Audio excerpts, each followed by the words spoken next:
The answer to the great question of life, the universe, and everything is 42. Ah, yes. Douglas Adams. The legendary calculation from The Hitchhiker's Guide to the Galaxy. It's perfect, isn't it? You have this supercomputer, deep thought, the size of a city. Right. And it spends 7.5 million years just crunching the numbers, and then it spits out 42, and everyone's just lost. Well, yeah, because it's completely meaningless. Yeah. They had the answer, but they had no idea what the original question even was. Exactly. And that whole scene, it feels so eerily relevant to where we are right now with artificial intelligence. We have these massive things, large language models, LLMs, that have, read the entire internet. You ask them a question. And you get an answer that's perfectly smooth, perfectly confident. But it can be totally useless. Or, even worse, just dangerously unpredictable. Right. Which is exactly the disconnect we're digging into today. We're doing a deep dive into a really fascinating 2025 review article. It's titled Best Practices for Large Language Models in Radiology. And look, I know what you might be thinking, radiology. But this paper is, it's really a masterclass in AI implementation for any high-stakes field. Yeah, it's about how to take these general-purpose AIs. Which are trained on, let's be honest, the chaos of Reddit and Wikipedia. And how do you tame them? How do you make them safe enough for a place where you absolutely cannot be wrong? Without breaking the bank or, hurting a patient. That's the mission.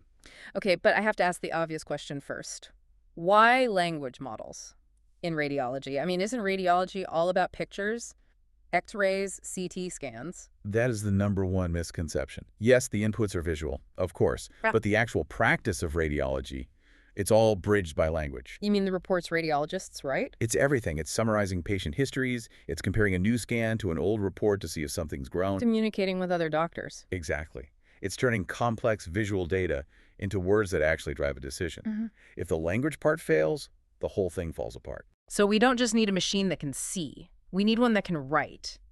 And maybe even think. Precisely. All right, let's get into what the paper calls the nature of the beast. It really starts by stripping these models down. I think a lot of us still think of something like ChatGPT as a super encyclopedia. A secret database of facts. Yeah, but the authors say that is a really dangerous way to see them. Because it's fundamentally wrong. LLMs are not knowledge databases. At their core, they are probability machines. Okay, unpack that for me, because when I use one, it really feels like it knows things. It does feel that way. But what's happening under the hood is, well, it's just statistics. An LLM is built to do one thing: predict the next token. And a token is just a word or part of a word? Yeah. It looks at the sentence so far and just calculates the statistical probability of what should come next. So it's basically a $1 trillion game of fill in the blank. That is exactly what it is. The paper uses the classic example. The quick brown fox jumps over the lazy. Right. You didn't look that up. Yeah. You didn't reason about it. You completed a pattern you've seen thousands of times. That's the model. But on a massive scale, that's the pre-training phase. But here's the problem, and the paper is really clear on this. The internet is not medical school. Not even close. So these models, they're incredibly fluent. They can write a poem, they can write code, but they don't have medical judgment out of the box. They sound smart, but they're not necessarily factual. Which leads to a really critical term. In tech, we say hallucinations, but the paper uses the clinical term confabulations. Yes, and I much prefer that term. Hallucinations sort of implies it's seeing something that isn't there. A confabulation is a memory error. It's when you fill in gaps in your memory with plausible-sounding nonsense. Which in medicine is terrifying. It's a nightmare. Imagine asking an AI to summarize a report. It might correctly identify a lung mass, but then, because it knows reports often include measurements, it just invents one. It just makes up a number, like 2.5 centimeters? It absolutely can. Or it might say, according to the 2022 guidelines, and just make up a guideline that sounds real but doesn't exist. Because it's just trying to complete the pattern. It's trying to sound like a doctor, not be one. You got it. And it's not just making things up, right? There are other big reliability issues, like bias. The 35-year-old doctor example. Exactly. You give it a prompt about a doctor, and the model is way more likely to assume the doctor is a man. It's just mirroring the bias it found online. Correct. And then there's the privacy risk. It's called regurgitation. Doesn't sound pleasant.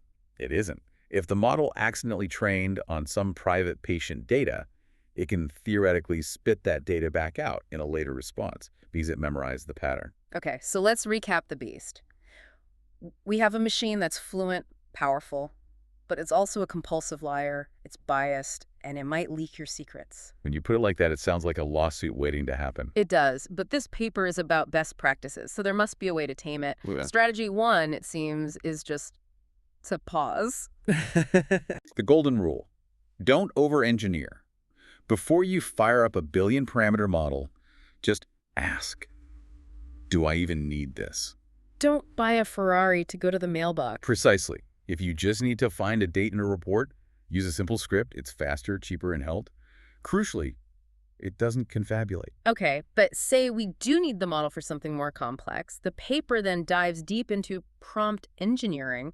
What does that actually mean here? It's the art of adding constraints. You're guiding the model down a narrow, useful path instead of letting it wander. The paper talks about zero-shot versus few-shot prompting. Zero-shot is just asking the question cold, right? Summarize this. Exactly. You're just hoping it gets it right. Few-shot, on the other hand, is where you give it a few examples of what you want. So you're basically showing it a template, like here's report A and the summary I want. Here's report B, now do report C. Yes, it's called in-context learning. You're not retraining the model, you're just orienting it for the task. And then there's a really cool technique called chain of thought. I love this one. You just tell the model to think step by step. It sounds almost too simple to be effective, but it works wonders. Forcing the model to write out its reasoning, step 1, I'll do this, step 2, I'll do that, it dramatically increases accuracy. Why? What's going on there? Because it's creating its own context as it goes. It's less likely to make a big logical jump if it has to write down the steps in between. And you can even tell it to role play. Yes. A prompt like, you are a board-certified radiologist, actually changes the probabilities. The model starts pulling words from the part of its brain trained on medical journals, not web forums. The paper has that great 3-round example with the lung nodule report. It really shows how this is a conversation. Yeah, that's a perfect illustration. So in round 1, they just ask it to compose a report, and the output is, okay, accurate, but messy. A list of facts. Not professional. So round 2. In round 2, they add structure. Use headers like findings and impression. Instantly, it looks like a real medical document. And then round 3 is the polish. That's the style part. They tell it to adopt a specific hospital style. For example, explicitly state when findings are unremarkable. Now, it doesn't just look right. It sounds like it came from their department. And all of that was just from changing the prompt? No code? That's the power of it. Yeah. But, and it's a huge but, no matter how clever your prompt is, if the model just doesn't know something, like a new drug that was approved last week, it can't invent the truth. Its memory is frozen in time. Exactly. Which brings us to strategy number 2. And this is the big one in the paper. RE. Retrieval augmented generation. This is probably the most important concept for anyone working with these models in a professional setting. Think of a normal LLM as a student in a closed book exam. Right. They can only use what's in their head. And if they don't know, they might guess. RE turns it into an open book test. How does that work in practice? When you ask a question, the system first goes and looks things up. It searches a trusted private library clinical guidelines, your hospital's protocols, this specific patient's history. It retrieves the relevant documents. And then it feeds that text to the LLM along with your question. It basically says, okay, model, using only this information I just gave you, answer the question. That's a huge safety net. The paper uses the example of incidental pulmonary nodules. Right, which are super tricky. There are very specific rules for what to do next. The Fleischner Society guidelines. A normal LLM might get it wrong or use an old version. But with a RAG, the system first finds the actual 2017 Fleischner guideline document. It pulls the exact text, and then the LLM generates the recommendation based on that text. So you're grounding the model's answer in a verifiable fact. And that just crushes confabulations. The model is summarizing, not inventing. Okay, so we have prompting, we have RAG. But what if we really need to change the model's core behavior? That brings us to strategy 3, fine-tuning. Right. Fine-tuning is where you actually train the model a little bit more on your own specific data. You're updating the connections in its brain. But the paper puts up a big flashing warning sign about the cost. A huge one. I mean, pre-training a new model from scratch. Forget about it. That's a $100 million project. No hospital's doing that. Right. But fine-tuning is different. Much different. And much cheaper. They cite a model called Dr. GLM. They fine-tuned it on about 100,000 medical Q&A pairs. total cost. I remember this. It was shocking. Less than $20. $20, the price of a pizza. A cheap pizza, yeah. So it's very accessible. But the authors say you still shouldn't start there. Why not? If you can make a doctor model for $20, why wouldn't you? Because our RAG is more flexible. If a guideline changes with RAG, you just swap out a PDF file. With a fine-tuned model, you have to go back and retrain it. So it's a maintenance headache. It can be. The hierarchy is, start with prompting. If that doesn't work, add RAG. Only use fine-tuning as a last resort for when you need to teach a very specific style or behavior. Don't climb the whole ladder if the apple is on the bottom branch. Well put. This whole discussion also leads to the big debate in the paper, open versus closed models. Which is really about privacy and control. Closed models are the ones we all know. ChatGPT, Gemini, they live on a server somewhere in the cloud. Right, they're black boxes. Yeah. We don't really know what they were trained on. They can be updated without warning. And you're sending your data over the internet to a third party. Which, for patient data, is a non-starter. It should be.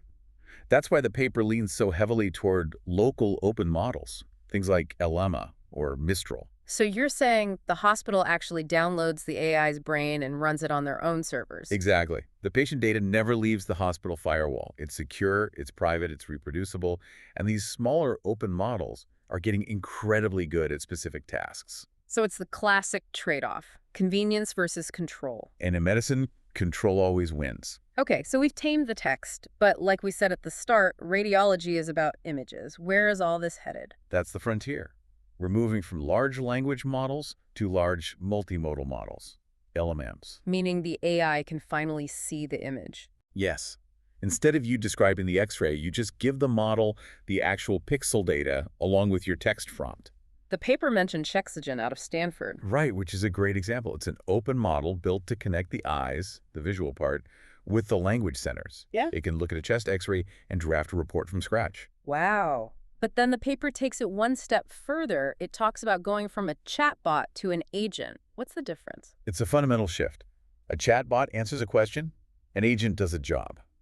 So what does an AI agent do in a radiology department? The paper has this great diagram. Imagine you ask it to analyze a lung nodule. A chatbot would just write a paragraph. An agent acts like an orchestrator. Orchestrate. Yeah. First, it identifies your intent. Then it realizes, oh, I need to measure the nodule, but I'm bad at math. So it calls a tool, a separate certified calculator to get the measurement. Okay. Then it accesses the hospital database to pull up last year's scan for comparison.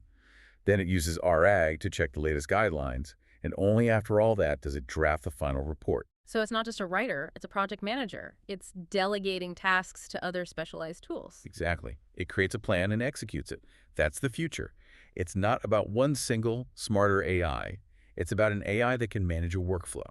That sounds incredibly powerful, but I have to ask, if you have an agent that can see, measure, research, and write, are we just designing a replacement for the radiologist? The paper's really firm about this. The goal is the human in the loop, the concept of the co-pilot. We hear that word co-pilot a lot. Is that just a buzzword to make doctors feel better? I don't think so. The workload for radiologists it's unsustainable. The goal here isn't to replace their judgment.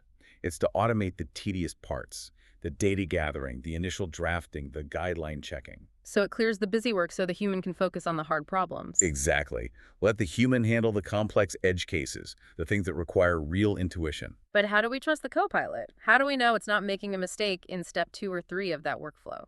Evaluation. That's the final critical piece. We cannot just trust these models because they sound good.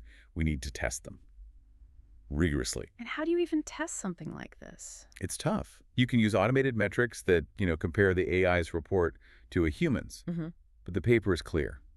You absolutely need human review. Radiologists have to sit down and grade the AI's work. No shortcuts. No.